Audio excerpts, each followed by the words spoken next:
2015, I was on the pit wall with Callum, Rob's son, and they didn't come round, and you get all kinds of stories. Oh, they're okay, they're fine. We got all this as they came in. So in the end, I went round on Robert's push bike, and I kept calm because I could see that everything was being done that was possible. Knockhill circuit were fantastic, as Rob and Steve will tell you, but it was horrible.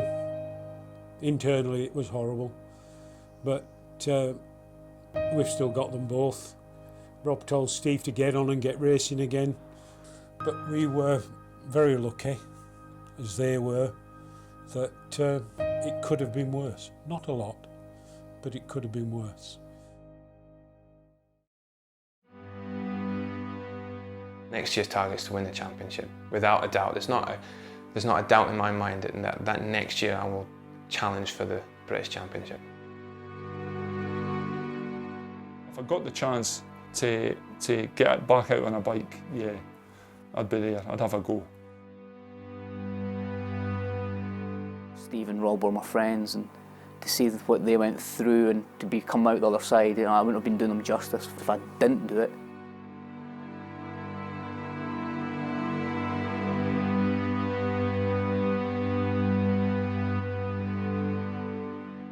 It's like nothing that you'll ever experience. What courses through your veins, during and after, and how it focuses the mind and how sharp you become. I knew I was ready. If you believe in yourself and do what you need to do, then there's no pressure because you'll produce those results.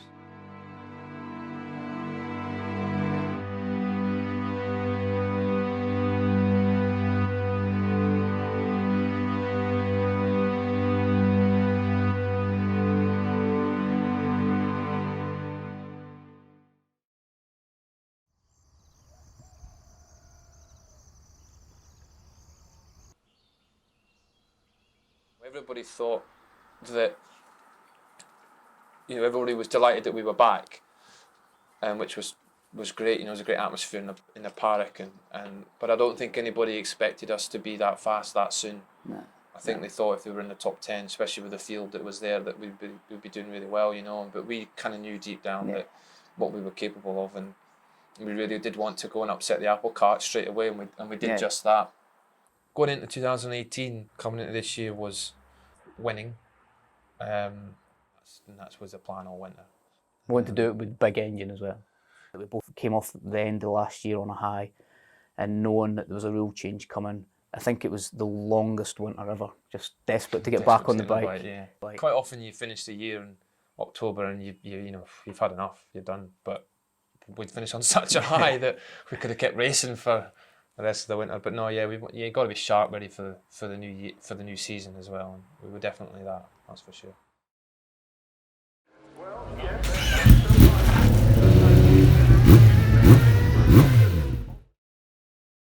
How did Valdivian go? Up until a certain point, really well, and then we were working a bit on setup. With Jacob, we'd learnt a bit more from his car experience. We'd got the new login. We've got the new login all sorted. Login system, and that was making a big difference to what what I was able to see in front of me then. Simple Stephen things. was playing Space Invaders and hitting curbs. Yeah. Got in trouble for flaming my dash and bumping Stuart off a curb. Only once. I didn't do it again. The Monday to the Thursday was fantastic. Other than the weather, it was snowing. And I fell off the roof of the truck. And you fell off the top of the ladder. Yeah. Luckily, Stuart had his leathers on, and we had a few. Callum caught me. Callum caught him, and we had a few other dramas where we set Callum on fire. But generally, the pace-wise, on track. Yeah. The bike was perfect. The lap times were flying, and we were ready. And then Thursday afternoon came, and we were actually really happy with the bike, weren't we? We were just going out for a lap time. Yeah. We were going to have a pop at the unofficial lap record. I knew we were on it. You can tell when you're on a fast lap, and I knew that through the double right into the left, and we had the chair up, and we had the drift on through the left with a little bit opposite lock on, and it was just flying. And then all of a sudden, bang! You know, the front end collapsed, and it just turned hard right into the tyre wall. It was about 70 mile an hour on the data, and that was we were both fine. Yeah. You know, I bashed my shoulder a little bit, but generally we were both fine. But for me, it was a big shock, because and it brought a lot back from 2015. And you don't think that you think that's all gone, but it's not. It's all there. Eh? It's all in the back of your mind, and it was like flashback. Oh, just I'd really, for the next sort of 20 minutes after that, I'd really struggled.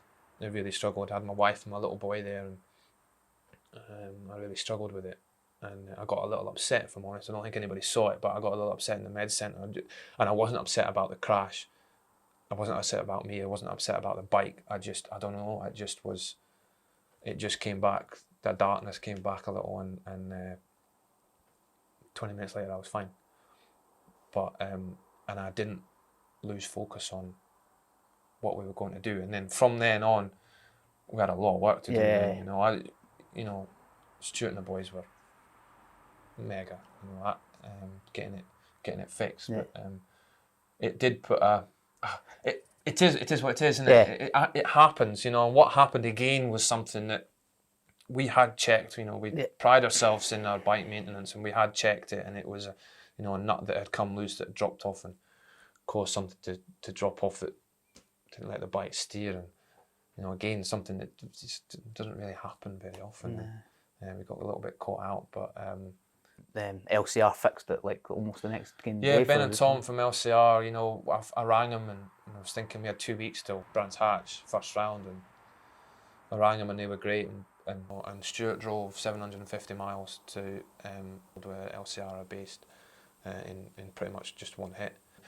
The lads worked on it solid till 9 o'clock that night, and 8:30 on Sunday morning we rocked up, and it had a new, you know, we had a new front end on it, and we set it up and loaded it up and into the truck and home. Because of what we'd achieved in 2017, we were very lucky that we picked up, you know, a new sponsorship as well. We agreed a deal with Roger Body. He came on board or took us on board, if you like, into his team, and it just eased the pressure financially after the crash as well, because you know, the crash damage, if we'd have been our little independent team, still would have wiped half a season's budget off us. And then we'd have done it, we'd have fixed it, we'd have been at Brands Hatch, but from Brands we'd be thinking, whoa, we need to be really careful now, because we're really low on funds. But joining a bigger team, and there's pros and cons, but to be perfectly fair, this year it's only really been pros, hasn't it? I would say motorsport, it's been part of my life for at least, well, more than half my life now. It's more than sport, because it's the people you meet, the fun you have, what all happens round about the sport. And I have met some of the best friends I've ever had. Steve, obviously, I mean, we've been like brothers for years, you know. Just meet some absolute lunatics who you wouldn't meet in other normal avenues of life. And just thinking about it makes me smile, really. For all I've had bad times out of it, and a lot of bad things have happened, it's just been great fun.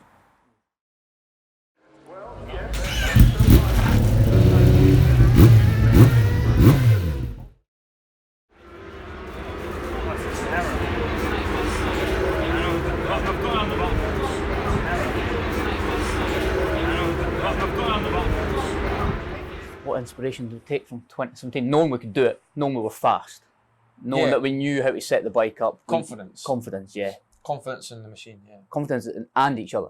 Yeah. Yeah, definitely, yeah. I trust him implicitly. Anything to do with that. Steve, if I had £1 million and I had to hand it to Stephen and say, hold that, I'll be back in 5 minutes, he'll still be standing there waiting for me. Without a shadow of doubt. Well, what are you going to do with it? You're going to buy a new bike, you're going to buy everything that I'd buy anyway. Which I need Stuart for, so I mean...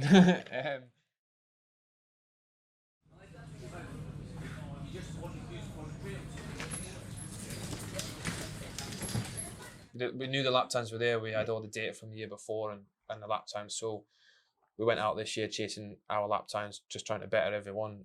So whether you're battling with somebody or if you're not battling with somebody, you're battling yourself then as well. So we're always pushing. After the crash and testing, it did throw us for the first couple of rounds. Well, the first round we went to Brands Hatch for the first round on the Indy circuit and had big issues with the handling of the bike, and nobody's fault. It was just set up a little different to how we have it set up. But we soon dined that out. But it cost us a few points. Yeah. But granted, it didn't maybe make a difference in the long run. But frustrating, I think. Yeah, definitely. Yeah, because we wanted to go and right from the start, sort of go quick and sort of lay the gauntlet down. Really, that was going to be our year. Yeah. So yeah.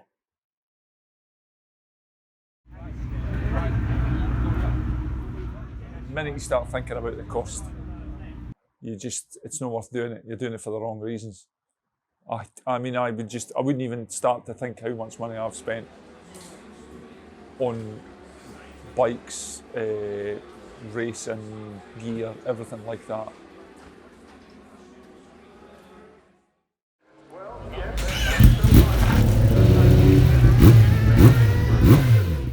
Monocoque Formula 1 is similar to a Porsche 911. All the weight's at the back. You need to do all your braking in a straight line and accelerate through the corners. The last thing you want to do is brake late and turn into a corner because it's just like a massive pendulum. So all the weight's at the back end, and if that starts to overtake the front end, you're in big trouble. Regulations for the series, for the Formula 1, is very fixed on the chassis itself. So everybody uses essentially the same aluminium monocoque chassis. It is so good that there really is no room for improvement. Basically what you have is a big square aluminium tube the full length of the bike with a T-section which goes to the sidecar wheel, and everything hangs off that. The current engine this year has been, or the past 3 years, has been a ZX10 Kawasaki, which is essentially a standard road bike engine. Very limited opportunities for tuning. The big thing with engines is building them absolutely correctly, mainly for reliability, because you've got about 200 horsepower, it's plenty. You're not needing any more, you're struggling for traction anyway. More power just makes problems worse. So the setup is key, particularly exiting a corner. As you're winding the power on, if the suspension's too hard, the bike just spins, you lose traction. And if the suspension's too soft, it digs in, you get too much traction. So it's a very fine balance. You've got about 200 horsepower going through the back tyre, which is 10 inches wide, which you think is great. But the trouble is, there's so little weight on the tyre that the surface pressure is so low that they're very prone for spinning up. Positioning of the rider is fixed because the seat unit is fixed into the fairing. He can't really do anything other than steer, accelerate and brake. His body weight is rigid, so he essentially is part of the bike. The passenger is the man that does all the weight transfer to make the bike handle through the corners. Your options are where you put the handholds on the bike. You really have to be at the point where you can, just through instinct, you start having to look for where you're putting your hands, you're off the back.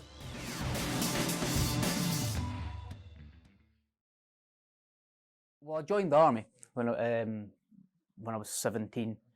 Joined Transport Royal Logistics. I drove trucks, and through that got into motorbikes.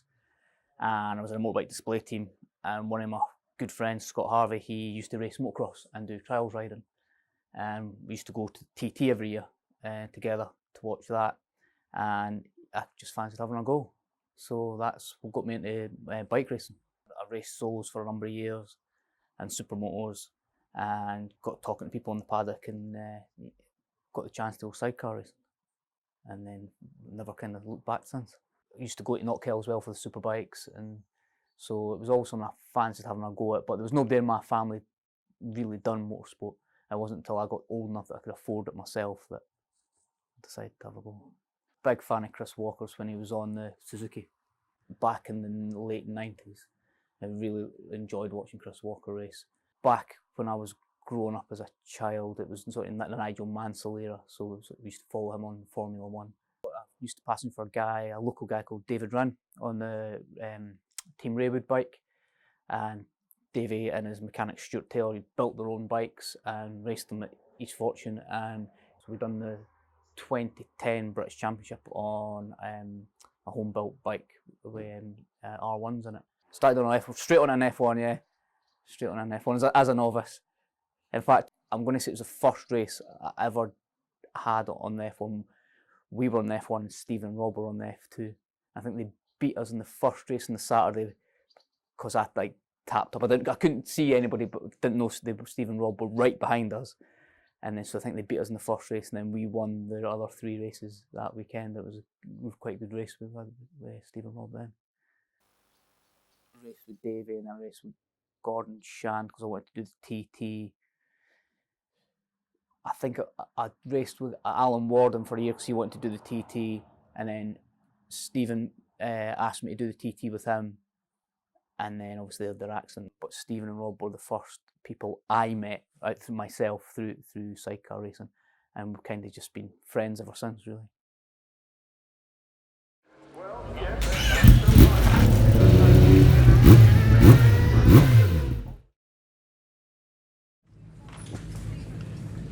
Went to Alton Park and did really well again at Alton Park. The race got called short, and we had an issue with the front wheel nut.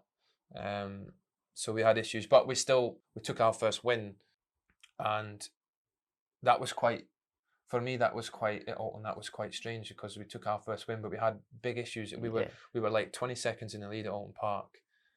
An issue developed with a bike that was really bad, really bad. I was struggling to hang on to the handling with the handlebars. I was getting blisters, arm pump because of this issue that we had, that I couldn't work out what it was or if it was going to then break, and so I backed it right off, and within 3 laps we'd lost like 10 seconds, and I was starting to panic then that we weren't going to then win, and this had all been ideal because we'd been fastest in every session, and I thought, I don't believe this. It's our first win and it's not going to happen. But we nursed it, didn't we? And we got there. I mean, obviously Stuart didn't know, was probably thinking, what on earth am I doing? Because it was all over the shop, wasn't it? I could see him, but I can tell when Stephen's struggling on the bike just with his body language. And then slowly but surely it started dawning on me. I was like, nah, there's something seriously not right. And you can tell we slowed down. I think afterwards we both said we've never been so glad to see a red flag. Yeah, got red flag with 2 to go, and that was declared a result. So we took the win, and we were still 10 seconds in the lead. But I think our first win, and like my first win at a British Championship, was, I thought, elation, and it wasn't. It was just relief. It was just pure relief that we'd got to that we'd won the race. And that. I'd seen Steve's phone call on my phone, but I'd cracked the screen when I was away sailing, so I couldn't answer the phone. Bearing in mind we've been mates for years, so we've been pal about, and so it's not unusual for us to phone each other. So it's just, but the amount of phone calls was a bit odd. So I got off the boat and I plugged it into the car and I phoned Stephen, and it wasn't as cool as that. It was like, all right, Clark, how's it going? I said, yeah, not bad, Steve, what's happening? Oh, not a lot. I said, yeah, I've missed quite a few phone calls from you. Yeah. No, I was after a favour. So yeah, do you need a hand moving into the new house then? No, it's not that. I was like, do you want a loan of the trailer? He's like, no. How do you feel about passenger? I was like, no. And I drove from Largs, and I eventually got him off the phone at Edinburgh City Bypass, only because I said to him, I'll think about it. And at that point, this was a Friday night, and it must have been about 5:30, 6 o'clock, and Steve says, oh, that's great. But can you let me know by Sunday, because I need to have the forms away for Monday morning.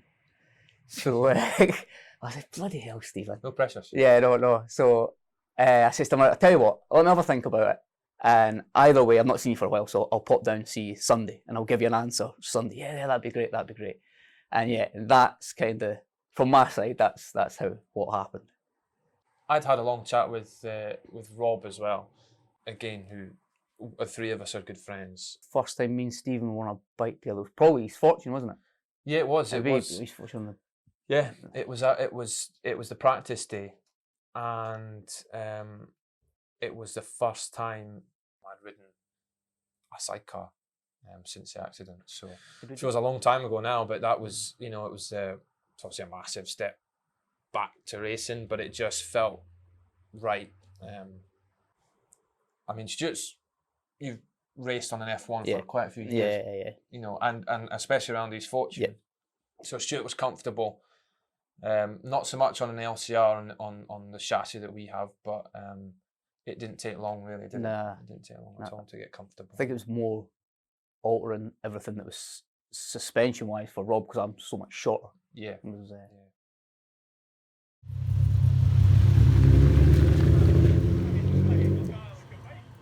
When I heard Rob was going to have a go in a racing car, I was not surprised at all.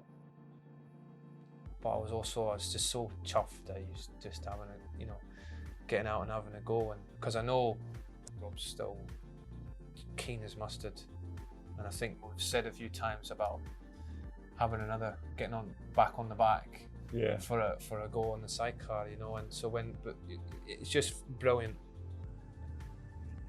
The one thing I felt that was missing for people with a disability was the kind of mindfulness aspect you get out of being in a race car. The charity was started in November 2016, and it's a great way of giving people the life back and letting them realise they're alive. That's really what it's about. One of these things I'd never heard anything about it in the past. Again, through my mate Sean, who had come for a day. I think he'd found out through one of the Scottish spinal injury charities. I have to say I was apprehensive in the wet because you've just no idea. But again, going out with Colin had been around a few times, so there was plenty of grip on the tyres. Visibility was a problem because you're steaming up, your visor, glasses, everything's steaming up. But yeah, it was okay. Really enjoyed it. Enjoyed it a hell of a lot more than I thought I was going to.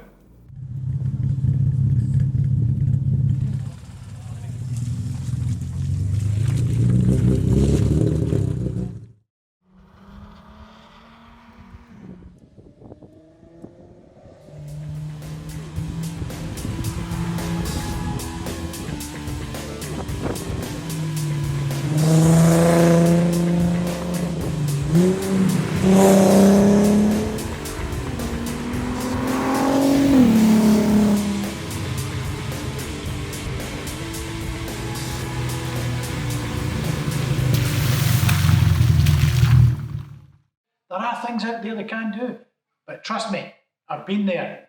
What does it do for them? It's not anecdotal, it's factual.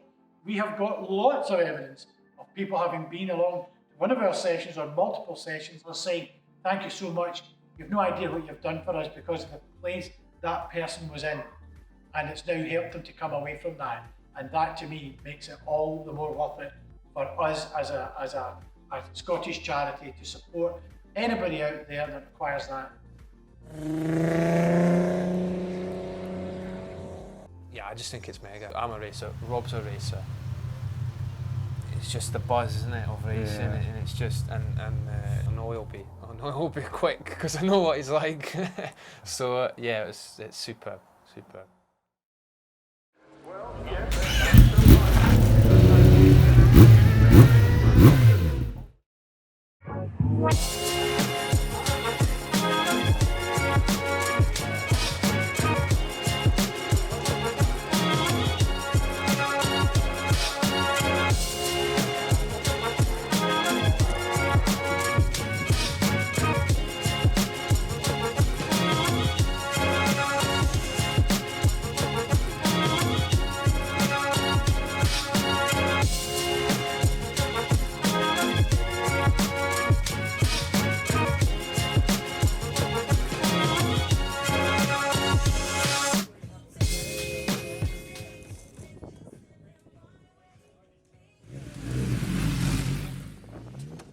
We've actually had to work really hard because after the crash and testing we put to get a new fairing, which Roger Body kindly donated to us.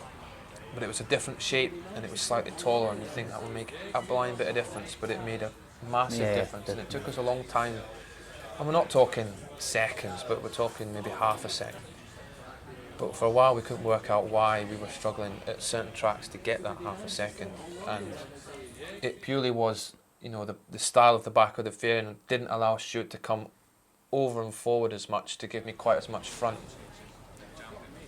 and in turn that developed into, we couldn't go to a track with exactly the same setup of as the year before, which is what you would do.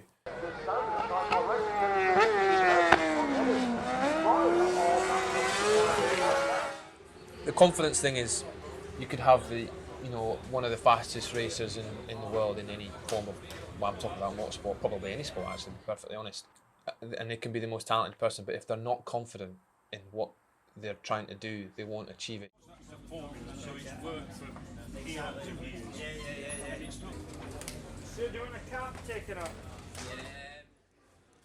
We have our little rituals before we go out. I'm quite superstitious before I go out, so it's 3 kisses, no less, no more, and that's every time. And I always say that it always sounds a bit cheesy as well, but she is my rock.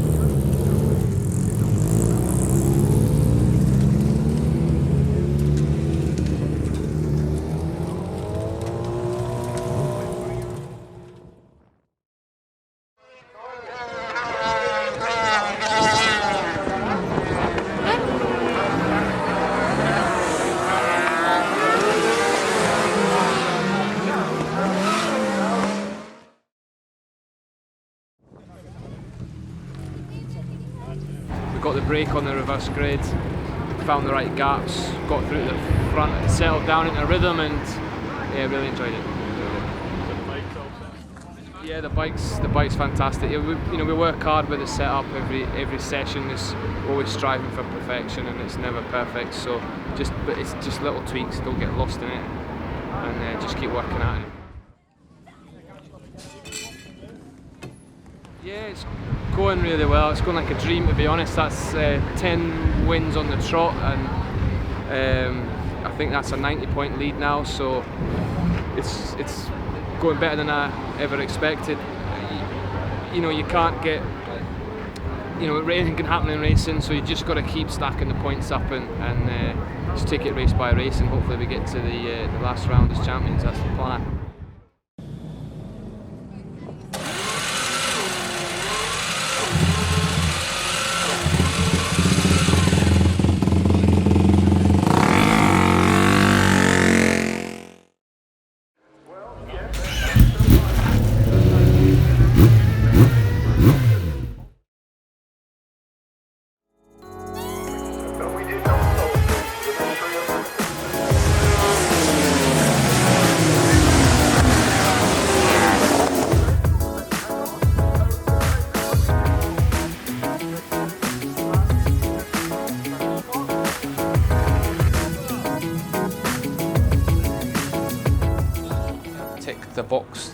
The box I was looking for, to be British champion now. And I'm not one for saying things with no meaning, or I wouldn't publicly say that that's what I want to do and that's what I'm going to do if I didn't think I could do it.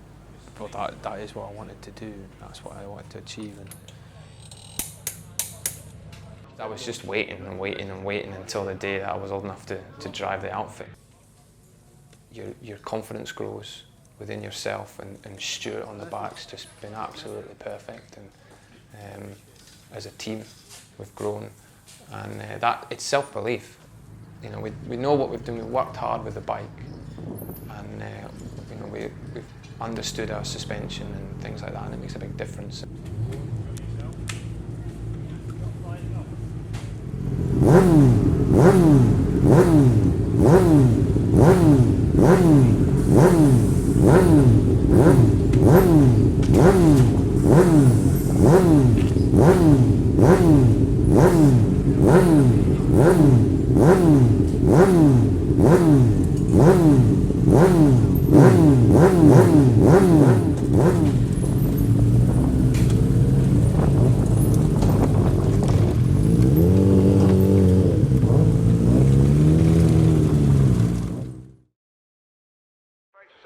because that number 100 actually ran a 1000cc Kawasaki engine last year. Brian Gray's out it behind the number 7 ran a 1000.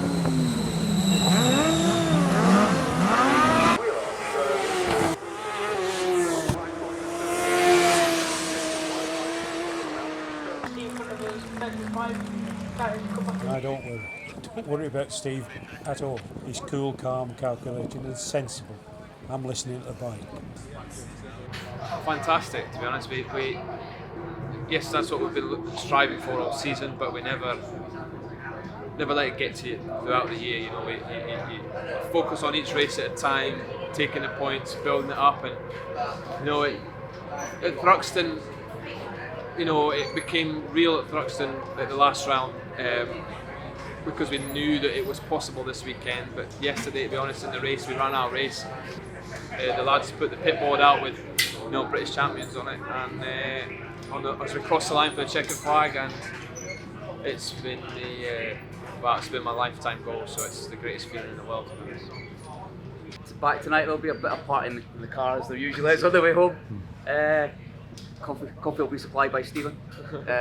And then, I think Stephen's planning on having a party at his at some point in the future. So yeah, so I think November time we'll get all our sponsors and everyone that's helped us through our careers and our friends, and we'll have a big old party for sure.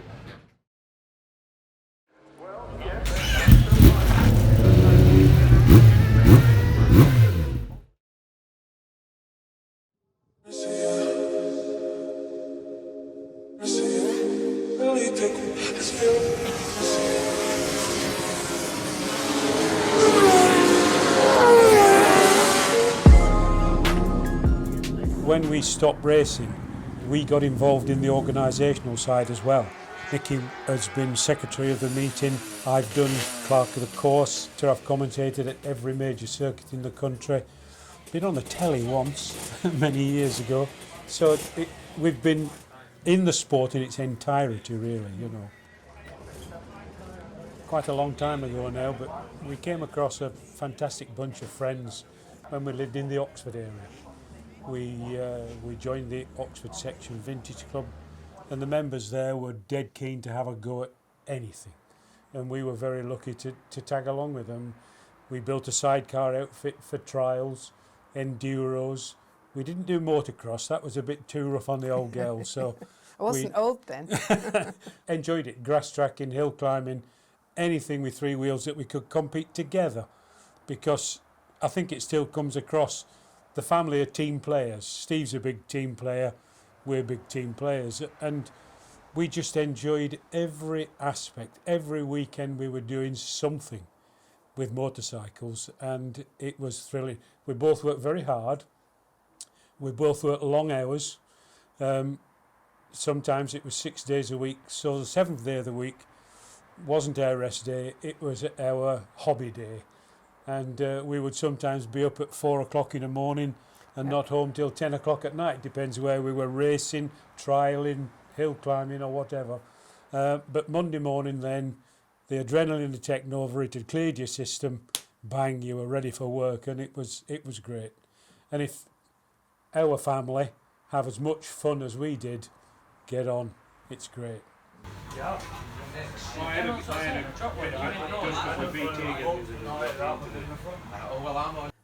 It's fantastic because there was a lot of people, a lot of spectators there, so that made it really exciting. It gave the circuit more time for them to enjoy what they'd just achieved. So very, very proud. But we have been all the way along, and with the various things that have happened in his life as well, it makes it even more special. And the fact that he wants to carry on racing, and the fact that we are still part of that is just brilliant. Yeah, we've been proud for a long time because of his attitude, or the team's attitude, and the way that they go about the racing. There's no bumping and banging and boring and getting angry. If Stephen had been a red mist racer, as I call him, I think we'd have stepped back a long time ago, but he doesn't get that red mist. He's just clever and calculating. So proud, very, very proud indeed.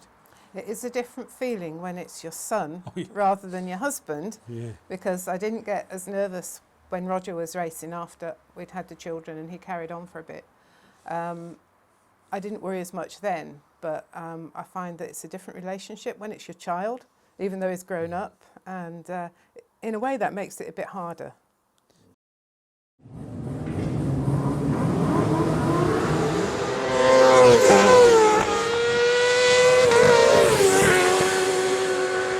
Both him and his brother from a really young age were wanting little bikes, and I can remember Steve was only about 3 and he was riding his push bike around, and he said, "There's something wrong with my back tyre, Mummy."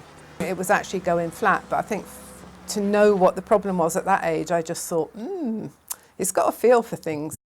He would be cutting out sidecar shapes and colouring them in and making a track on his bedroom floor and racing his paper sidecars, etc. So yeah, it's been there right from the start.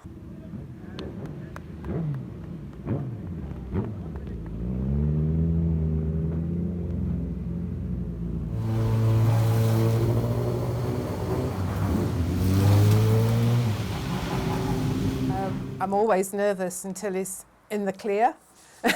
You know, well, I don't mind so much him chasing somebody, but if somebody's chasing him, I'm like, oh, you know. And there are people that you're more concerned about than others. And like Roger said, Steve's a sensible driver, but to win, you've got to be out the front, and he's certainly managing to do that this last year, big time. And no, I'm pretty nervous the whole race, unless he's got a few seconds between him and number 2, and then I can relax a bit more. But then you start to think, oh, now I hope the bike holds together and we don't have any problems with the bike. So there's always something to sort of worry about until he's actually past the checkered flag. We've enjoyed all of it, you know, it's been good. Well, 2 rounds to go, and I touched on it before. There is, you know, we weren't happy with Assen last year, so this year we're going to Assen to conquer it.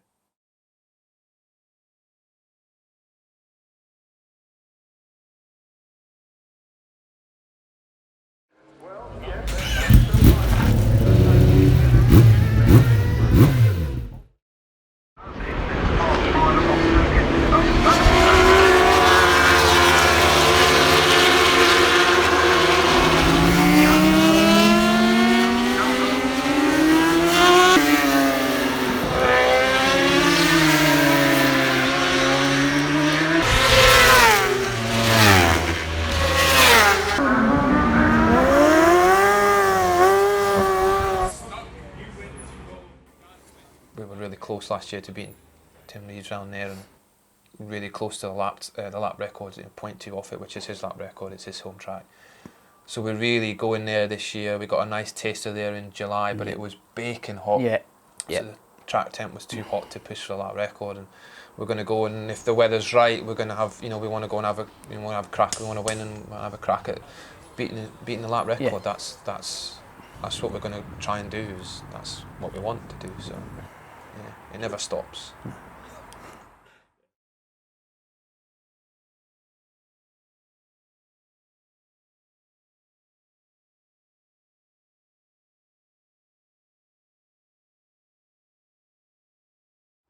This is the last year of the 1000cc Formula Ones, so next year it'll be 600cc Formula Ones. So half the grid have made the transition over the last couple of years, and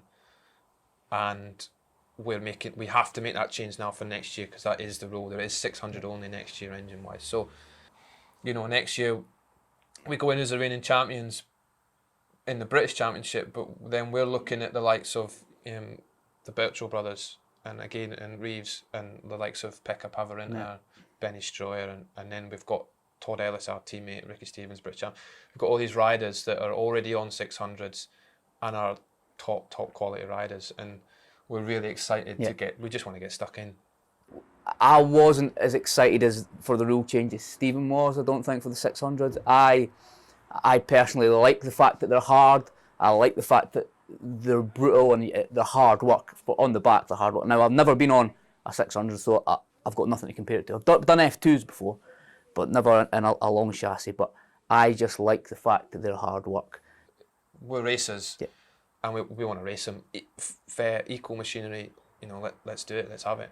Absolutely. Yeah, it's a big number 1 plate on the bike. Yeah, we're biggest one we can put on it. Yeah. And then, defend it, but at the same time, learn the new bike and learn the characteristics from the new engines, and then take it to some world rounds, isn't it?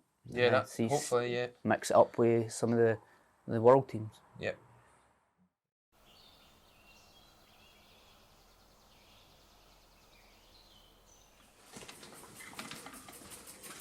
If it wasn't for Dad, all the work he puts in a power of work in here at the weekends and through the day. But not just that, we wouldn't be sitting here now doing this, being British champions. It just wouldn't have happened. And also, obviously, my mums have to, you know, the stuff that we've been through, I can't imagine that's been easy as a mum to watch and have to go through. And then my wife, Ria, you know, she's been my rock. She's been there, again, through everything. Has to watch the pain, and she's just encouraged and supported all the way through, right through, and still does now. And the rest of the team, Rob and Callum and Shaky, you know, those three have been instrumental in our championship this year as well. I think that the other thing is there's so many other people that look out for us and support us, and it's one thing that, you know, that's I'm really happy about with the team is everybody that contributes. You know, we can't thank them enough. The very fact they're taking time out of their lives to support us or sponsor us or help us out in any way, it just blows me away all the time. We'll give a special mention to Ian Hamilton from Express Tyres, who's sponsored me and Rob for a long time, and Jimmy Shanks from Blink-Bonnie-Corrie. What those two have done for it. If it wasn't for those two in 2015, at the start of 2015, and if it wasn't for them, you know, we might not have been on the grid. I'm not a confident person, although I may come across confident. I'm not. I really struggle with it, and I have to work really hard to keep my confidence up. So that's why I think, you know, we push as hard for me. That, you know, for my psychology, that we just keep pushing, and the more that we achieve, the more confident I get. It's just in the blood. You know, it's the need for speed and just the adrenaline rush. You can't beat it. But sidecar racing was it's just such a massive part of my life. Has always been. You know, my little boy, he's nearly 2, and he's been in the paddocks since he was born, and you know, I can already tell it's a big part of his life and what he says to me, and I was just the same. And I think it's at the stage now, it's like if Steve phones me up or we see at a race meeting, and he'll come in and he'll say, yeah, it's doing this and this, and I'm going to change that. I'm thinking, yeah, that's probably, that sounds like, that's what I would have said. So you just think, well, there's not really much I can add to it, you know.